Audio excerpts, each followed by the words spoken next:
So if we're dealing with a body that both emits and receives vibrational energy, that's not going to be unique to us. That's going to be consistent across 8 billion people. Now, if you're dealing with 8 billion people on this planet, everybody has their own transmission, right? Their own radio station where they're playing their own music, they're playing their own FM, AM radio, and it's causing a lot of interference.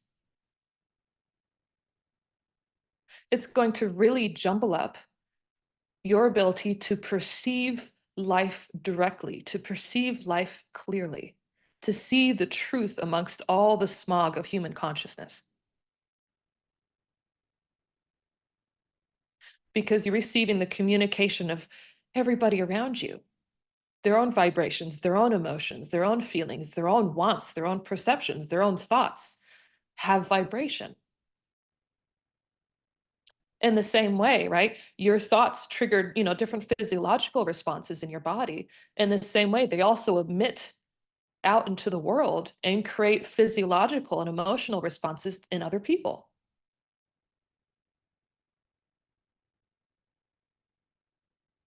right? I've said this again, you try sitting in a room with somebody who's angry and not feel that anger. It's very palpable. You sit next to someone or try talking to someone who's so petrified, it's hard not to feel what they're feeling.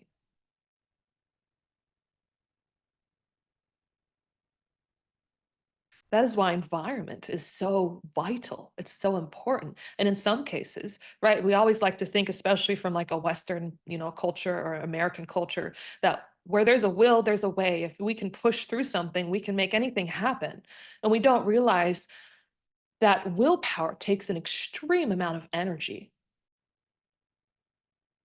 And when all of your energy is being utilized in this formation of perception and consciousness that is not even our own creation, but is merely perpetuating the expression of misery that 8 billion people before you have already established.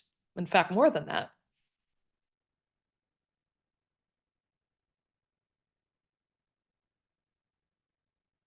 right? They found, neuroscientists have said that when you're working alongside another person, right, whether you're even verbally communicating with each other or not, that your neural pathways start to sync together.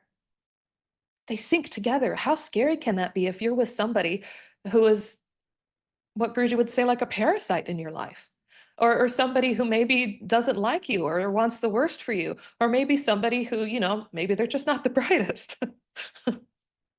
whatever the person is, or maybe they're a great person. They're really good at their job. They're really good at what they do. Then you'd want to work with them. You'd want to synchronize your neural pathways together, right? The circuitry of the mind, so that you, by association, could start to exhibit the same patterns and habits and behaviors down to your very brain chemistry, so that intuitively you can start to operate on the same level of efficiency that they are. If it's something that you want to achieve in your life, if you want to be successful in a given area and someone else is successful there, you want to associate with them. You want to learn from them. You want to work alongside them. Even if they never tell you the secrets to their success, maybe they don't even know. Maybe they don't know how to communicate it or don't know how to talk about it. They're just living that experience. But by association and working alongside them, you start to live that experience too.